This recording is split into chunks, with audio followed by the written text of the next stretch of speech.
Bom, hoje então a gente decidiu que o assunto vai ser expectativas, né? Não só na monogamia, aliás, na não monogamia, como na monogamia, como em relações no geral. Todas elas. E o que a gente entende por expectativas e o que a gente entende que elas representam nos nossos relacionamentos e como a gente lida com elas. Eu acho que tem uma coisa que eu já posso começar falando. Minha percepção sobre o assunto, e aqui vai praticamente não, né? Achismos. Acho que eu posso falar que é uma abordagem, hoje em dia, que é quase como se demonizassem a palavra expectativas dentro das relações, sabe? Você não pode ter expectativas, isso aí era uma expectativa sua. De um lugar do tipo, você não deveria ter tido a expectativa sobre uma situação. Uhum. Uma conotação negativa. Como se quase fosse errado mesmo, sabe? Que a pessoa tenha tido alguma expectativa dentro da relação, sabe? E, do meu ponto de vista, as coisas não funcionam muito bem assim. Que, ok, em até certo ponto, talvez possa ser evitável, mas existe pra mim uma parcela que é inevitável. Por exemplo, coisas básicas da vida. A gente tem expectativa sobre tudo. Sei lá, você vai fazer uma comida, você vai cozinhar. Você tem expectativa de que não queime aquela comida. De que vai ficar comestível. No meu caso, a minha expectativa é de que eu consiga comer aquilo. Isso, tá.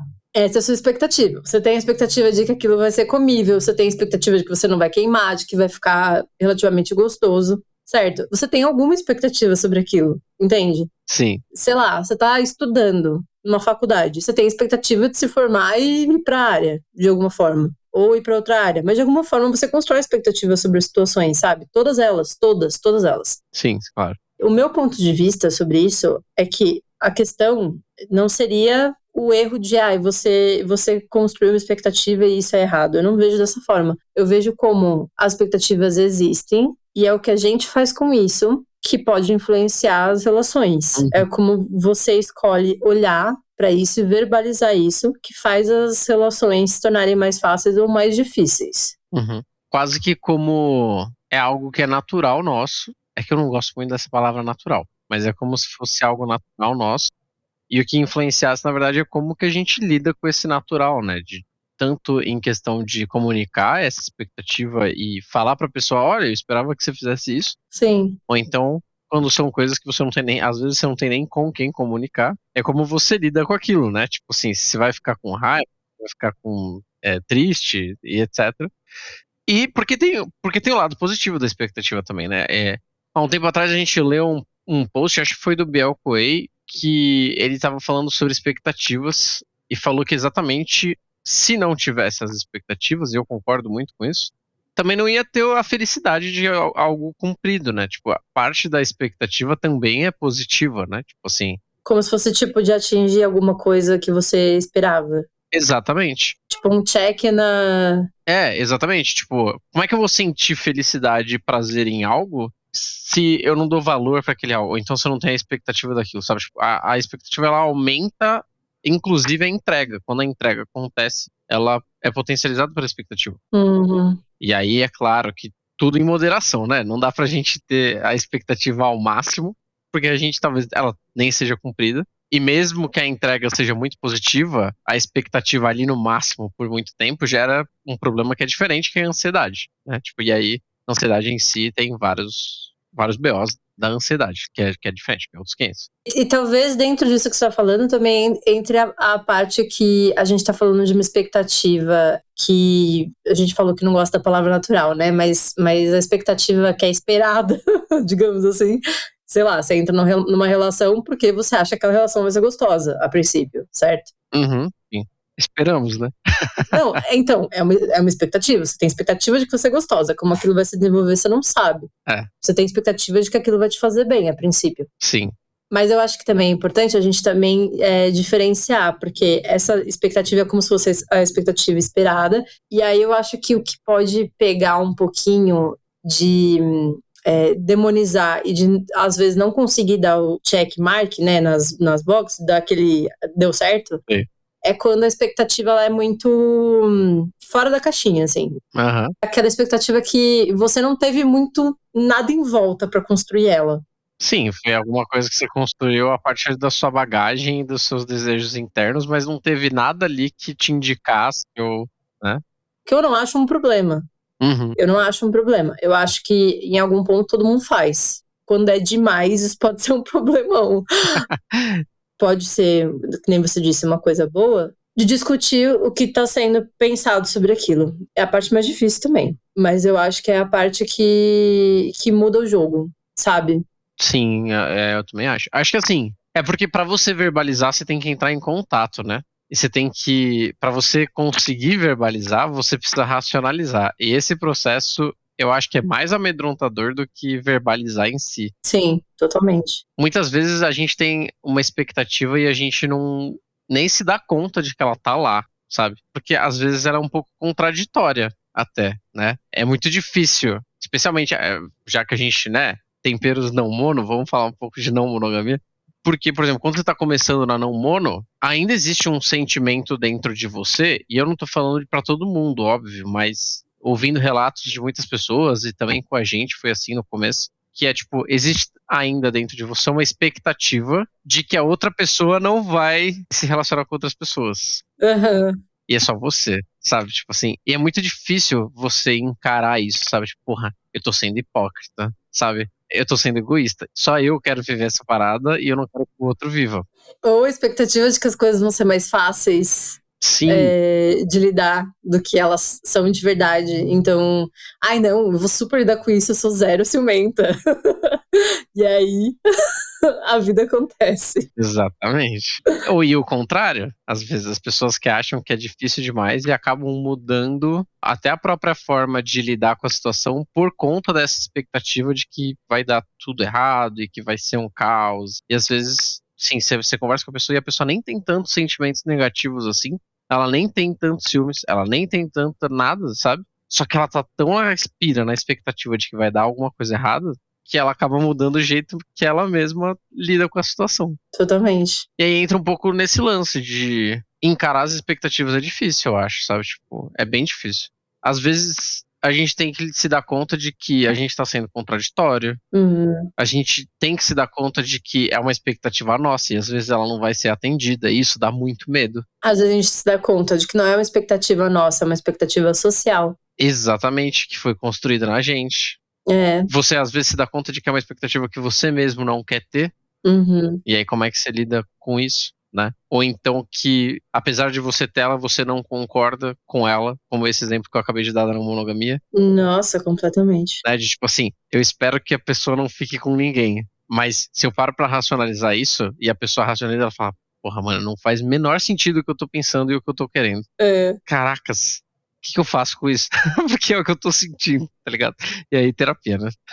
Que é uma coisa de todo mundo, independente de não monogamia ou de monogamia, todo mundo sente expectativas sobre coisas e relações. Mas a não monogamia, a gente se coloca muito para questionar padrões de comportamento, sentimentos e como a gente desenvolveu as relações. E isso entra muito em contato com a gente, mas também entra em contato com a outra pessoa, com as outras pessoas, no caso. Uhum. Mesmo que dentro do processo da não monogamia a gente acaba entrando bastante em contato com esse nosso lado, né, de autoconhecimento e com o lado das outras relações e muita troca em relação a isso, porque todo mundo conversa muito sobre isso, todo mundo que você se relaciona, que você convive, que é não monogâmico, fala muito sobre esse mesmo assunto, sobre expectativas, sobre verbalizar, sobre comunicação não violenta, todas essas coisas. Uhum. Ainda assim, claro, em alguns casos vai ser mais fácil do que em outros casos, mas não é porque você convive muito com esse assunto e você tem muitos alinhamentos de expectativas, que a gente tem muito alinhamento de expectativa dentro da não monogamia, é quase o tempo todo, que é o que a gente fala, que a gente fica falando sobre DR o tempo todo, né? Sempre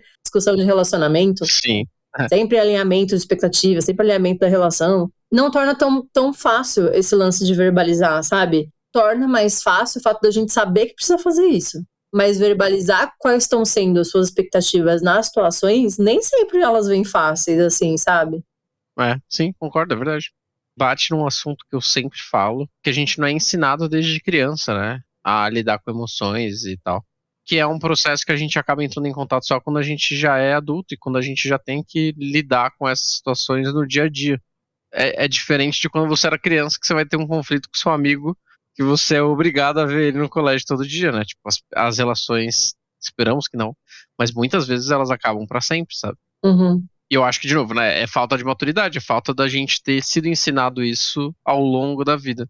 a gente tem que pegar no batente sem ter preparação. Sim. Sabe? E eu acho que entre outras coisas também, porque dentro da não monogamia a gente lida muito com esses gatilhos que surgem, comparação que a gente tem. Sim, sim. Então eu acho que isso também entra dentro da conta do preciso verbalizar essa expectativa, mas as outras pessoas não têm essa mesma expectativa que eu tenho. Então talvez você tenha criado uma expectativa que os meta-amores não criaram, até porque os repertórios são diferentes, né? Nossa, sim.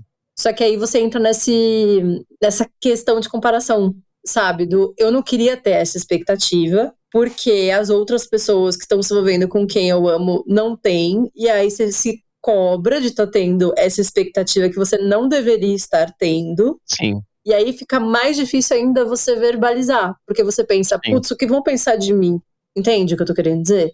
Não, eu concordo. Eu acho que entra de novo em mais um motivo do porquê é assustador olhar para as expectativas antes de verbalizar, porque a parte de verbalizar é difícil. Você falar para o outro suas expectativas é difícil por si só.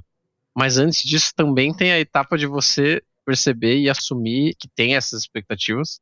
A sua expectativa não tá errada. Sim. Sabe? Ok, pode ter vindo de um lugar do nada, tudo bem. Mas assim, lidar com ela é melhor do que esconder e não lidar. Você pode não querer ter ela, mas não pode se culpar por ter, né? Tipo assim, você pode querer mudar e querer tentar fazer um processo pra não ter mais esse tipo de expectativa, lidar com a situação e tal. Sim, mas encarar é melhor. É mais ou menos assim, eu tenho essa visão, pelo menos. É mais ou menos como aquilo que eu e você a gente conversa tanto sobre ciúmes. Que assim, tudo bem, ele tá lá, você sente, tem os ciúmes, é isso mesmo. Queria não tá tendo, mas eu tenho. Mas você escolher não olhar Sim. é pior. É 1000 vezes pior. É 1000 vezes pior, porque você nem se dá a chance de olhar pra isso e cuidar disso. Tipo, de entender outras facetas aí que tem de você, que tudo bem, você não gosta, sabe? Você perde a chance, sabe, de trabalhar isso. Então, você deixa de aprender sobre você mesmo, né? Porque quando você entra em contato, por exemplo, com ciúmes, porque muita gente fala assim, eu não tenho ciúmes, né? Mas aí ela começa a perceber que, na verdade, ela não tem ciúmes na maior parte das situações. Em algumas ela vai ter, ou então ela não tem ciúmes com um afeto, com uma pessoa. Talvez ela tenha com outras, em outras situações, né? Se você não se permite sentir, não é nem que você não sente, mas você ignora aquilo e não aprende com aquilo. A mesma coisa as expectativas, né? Se você ignora as expectativas, tanto para um lado quanto para o outro, no sentido de tipo assim, eu não posso ter expectativas, quanto no sentido de tipo, eu não deveria nem ter que externalizar. Todo mundo deveria saber disso. Nessas duas formas você acaba não aprendendo, né? Não entrando em contato. Mudando um pouco de assunto, vou contar uma história aqui. Quem tá ouvindo vai achar que eu sou, nossa, que cara bizarro, né, cara? Mas quando a gente decidiu que a gente ia fazer o episódio sobre expectativas, que faz, sei lá, uma semana mais ou menos, imediatamente depois que a gente decidiu, eu fui buscar delivery. E eu entrei no elevador. E o elevador tava com um puta cheiro de peido. Cara, tava horrível, tava um fedor. Tava terrível, sério. E eu fiquei, cara, que desgraça. Quem em sua consciência, nossa, essa pessoa devia sofrer, sabe? Devia colocar ela no elevador com o peito dos outros pra ela sofrer. E aí, só que como a gente tinha acabado de falar sobre o episódio de expectativas, eu fiquei com isso na cabeça. Porque eu fiquei pensando assim, porra, eu não tava esperando entrar no elevador e tá com um cheiro de peido. Sim. A minha expectativa não era essa, sabe? Mas eu também não esperava nada, sabe? Tipo assim, eu não esperava nada. Eu esperava que eu entrasse no elevador e tivesse sem cheiro. Nem com um cheiro de perfume, nem com um cheiro de peido, sacou? E aí eu fiquei me questionando, e aí, gente, a minha cabeça é assim, tá? A minha cabeça viaja, tem minhoca no lugar do cérebro. Existem diferentes tipos de expectativa, porque, pra mim... Porque, calma, como assim? Tudo sobre o peido? Eu acho que ninguém espera, na verdade. Ninguém espera que o elevador esteja com cheiro de peido. Não é isso que eu quis dizer. Não, era outra parada. O que eu quis dizer é, tipo assim, essa é uma expectativa que ela é meio que passiva. Só do elevador existir e de ter um senso comum, ali não vai ter cheiro nenhum, sabe? Tipo, isso é uma expectativa passiva. Eu não fiz nada. Eu não fiz nada pra esperar uma reação. Eu só tô esperando que aquilo aconteça, sabe? Só que tem um outro tipo de expectativa que é a expectativa da reação, que é uma expectativa reativa. Então, tipo, quando eu faço algo e eu espero que aconteça aquele algo. E aí, na minha cabeça, e aí, ó, eu tô falando, a viagem vai longe, tá? Eu fiquei pensando, porra, desde quando a gente tem expectativas? Desde quando a gente aprende a ter expectativas? Porque a sociedade, ela cria várias expectativas na nossa cabeça. E aí eu fui voltando atrás, e eu pensei assim, porra, se eu for parar pra pensar de uma forma bem, sei lá, minuciosa, eu acho que desde que a gente sai do ventre, a gente tem uma expectativa, sacou? Talvez. Porque a gente precisa se alimentar. E o bebê, ele chora para ter alimentação. Ele chora porque o bebê tá. E aí, eu não sou psicólogo, eu não faço a menor ideia, talvez Freud explique, sei lá. Mas o bebê, ele chora porque está frustrado de estar com fome, ou o bebê chora para conseguir o alimento, e aí ele tem a expectativa de que chorando ele vai receber o alimento. Existe essa diferença entre a expectativa passiva e reativa de que eu espero que o mundo seja desse jeito versus uma expectativa de que eu espero que uma ação gere uma reação, e se tem uma diferença entre as expectativas naturais e instintivas versus expectativas sociais que foram criadas durante a nossa criação. Você acha que eu vou ter resposta pra isso? Do ponto de vista de que você tá esperando que aconteçam situações, talvez até os animais tenham expectativas, sabe? Sim. Uma expectativa ativa ou passiva, tem as duas, né? E às vezes vai ser os dois simultâneos, assim, eu acho. Tem, né? E eu acho que elas têm propriedades diferentes, especialmente numa relação. Em relações eu acho que isso impacta diferente, sabe? Porque muitas vezes você tem uma expectativa um pouco passiva ali de eu esperava que a pessoa cuidasse de mim sem eu precisar pedir, sabe? Tipo, porque eu tô doente. Sim. Que não é uma ação e uma reação. Você tá esperando que isso aconteça sem você vocalizar, sem você gerar nada. Você só espera que aquilo aconteça. Que vem de um repertório, né? Que pode ser, sei lá, você viu sua família fazer isso e é a leitura de carinho que você tem. Mas aí não é a leitura de carinho que a outra pessoa tem. Aham. E aí tem a expectativa reativa, que é o contrário, né? Que é tipo assim, acho que o exemplo mais clássico da humanidade moderna é quando uma pessoa fala eu te amo, espera-se que a outra fale eu também, ou algo do gênero, né? Então, tipo, é uma expectativa reativa. Você gerou uma ação, uma situação, e você espera uma reação. E você tem aquela expectativa. Eu acho que, no fim, no fundo, as duas, tanto a passiva quanto a reativa, se elas não acontecem, elas te frustram, sabe? Mas eu acho que é mais. Quando é a reativa, você tem pelo menos mais formas de lidar. Aqui no caso do Te Amo, eu acho que é um pouco diferente, mas no geral, no dia a dia, né? A reativa, pelo menos, tem uma forma um pouco mais. É mais clara, ela. Porque você consegue dar o exemplo, você consegue falar assim: olha, nessa situação aqui, que eu fiz isso, eu esperava essa reação, sabe? Então, mas eu não sei se é tão fácil de lidar assim, sabe? Vai variar de pessoa para pessoa. Talvez uma pessoa lide melhor com a parte mais passiva, talvez uma pessoa lide melhor com a parte mais reativa. Uhum, sim. Independente do caso, todos eles. Tipo assim, falar é aquilo. O que não é comunicado. Acho que verbalizar é sempre bom. E que tem muito a ver com um outro tópico que um dia a gente vai falar também sobre, que é consentimento, né? Você tem uma expectativa de que algo aconteça, a outra pessoa não, e a pessoa não te deu um consentimento para gerar uma ação, e você não estava esperando isso. Por exemplo, quando você vai sair num date com uma pessoa e você alinha com a pessoa, tipo, ó, eu quero te beijar, posso te beijar? Ali é um alinhamento de expectativas que você tá falando, tipo, eu quero te beijar, eu tô esperando que essa. É uma pergunta, sim. E ao mesmo tempo já toca no consentimento, de tipo assim, eu posso partir para gerar essa ação ou gerar essa reação, sabe? As relações seriam muito mais saudáveis se fosse assim, né? Uhum.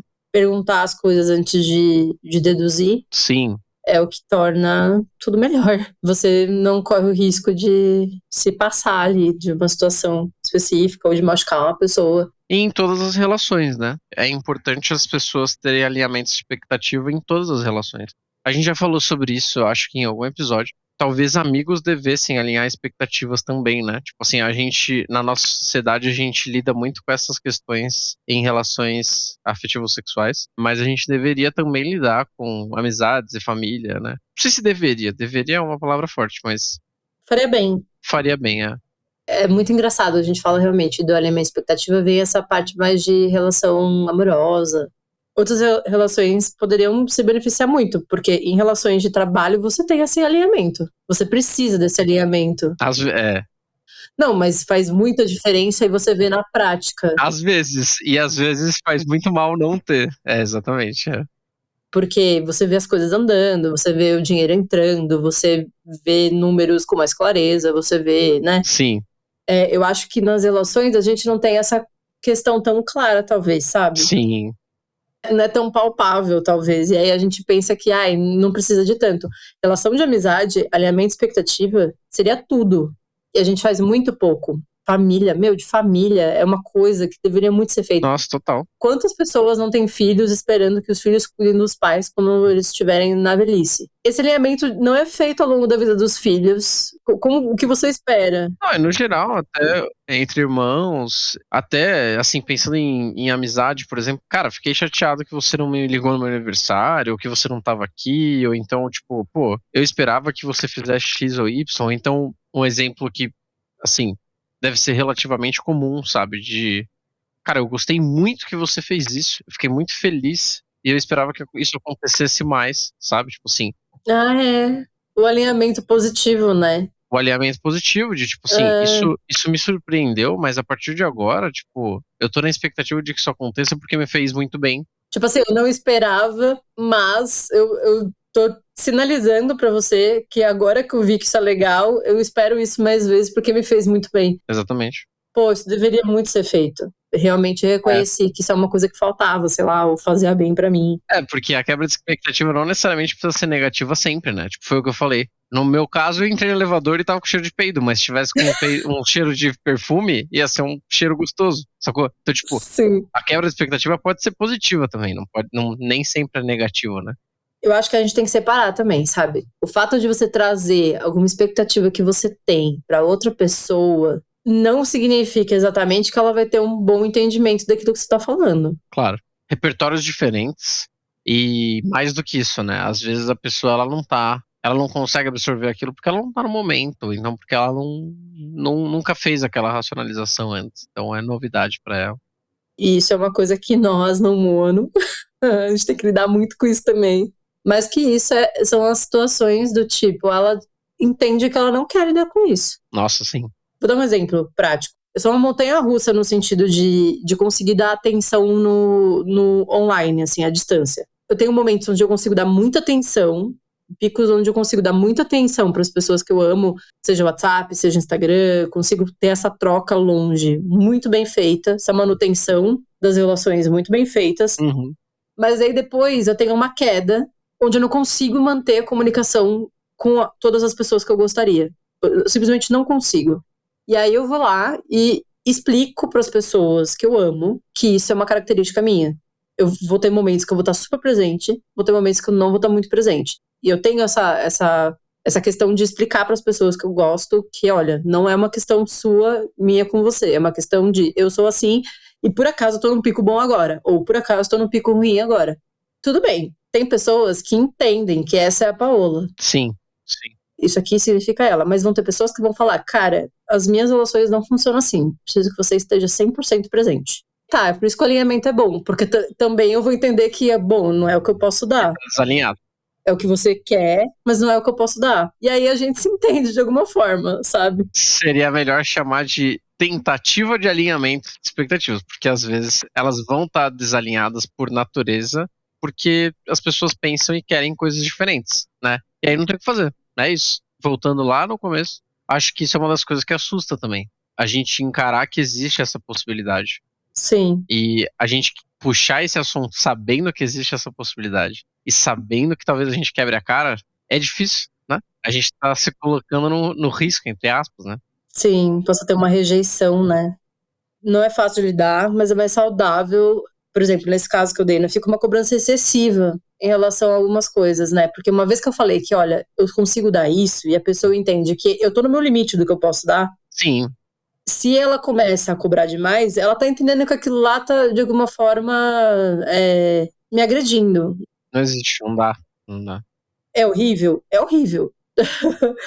entendeu? É uma relação que provavelmente acabaria, assim. Mas é melhor que esteja às claras, né? Sabe, existe uma paz muito grande em falar sobre isso. Sim. Aonde funciona, gente, se a gente quer tentar muito ficar junto? Eu acho que é o processo de racionalização, né? Né? Até uma questão de desenvolvimento próprio, né? Verbalizar, ele traz os benefícios não só de alinhamento da relação, às vezes ele faz com que você entre em contato com coisas que você não quer, mas você precisa entrar em contato, sabe? Acho que esse processo de alinhar as expectativas, mesmo que elas saiam desalinhadas do alinhamento, é importante, acho, para a relação, para outra pessoa e para você.